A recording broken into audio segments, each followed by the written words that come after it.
मार्च में भी आप कोरिएंडर धनिया उगा सकते हैं, गर्मियों में भी, लेकिन उनको ज़रा शेडी एरिया में रखना पड़ता है।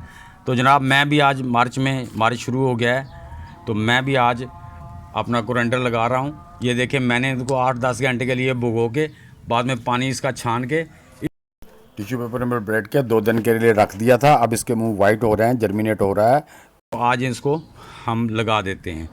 तो उसके लिए मैंने ये टोकरी में 50% सोयल ली है, गार्डन सोयल, और 50% इसमें गोबर की गली हुई खाद मिला के टोकरी को भर ली है। थोड़े थोड़े फासले पर थोड़े थोड़े बीज ऐसे थोड़े थोड़े सीड आराम से पकड़ेंगे ताकि इनके वो क्राउन जो डेवलप हो रहे हैं वो ना टूटें।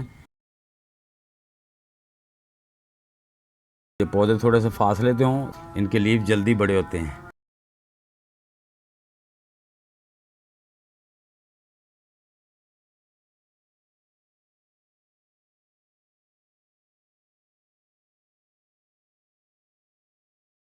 अपने बीजों को 3-4 घंटे के लिए पानी में भिगो दें और उसके बाद पानी छान कर उनको टिश्यू में लपेट के रख दें ताकि आपको उनकी जर्मिनेशन का पता चल जाए कि ये जर्मिनेट भी हो रहे हैं, बीज सही है कि नहीं सही, कोई पुराना बीज तो नहीं दे दिया उन्होंने।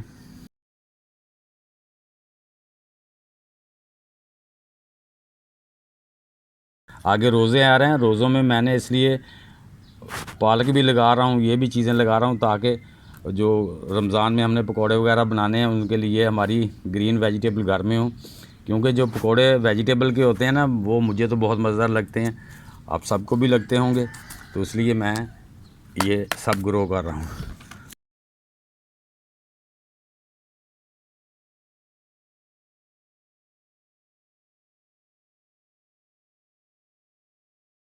लो जी, ये हमने इसकी भरपूर वाटरिंग कर दी है।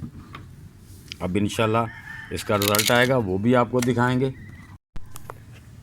तो जी दोस्तों, माशाल्लाह ये देखें, हमारा कोरिएंडर भी जो है ना वो 1 वीक के बाद उसने जर्मिनेशन कर लिया है। माशाल्लाह माशाल्लाह। ये वैसे तो 4 दिन के बाद कर लिया था, लेकिन मैंने कहा कि ज़रा पौधे थोड़े से बड़े हो जाएं।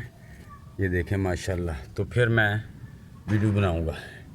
ये देखो दोस्तों, ये मार्च में मैंने लगाया था, आज से 6 दिन पहले लगाया था बीज भिगो के।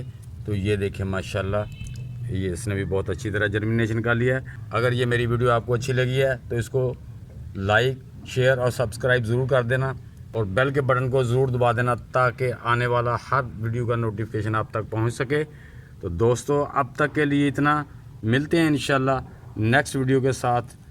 तब तक के लिए अल्लाह हाफिज़।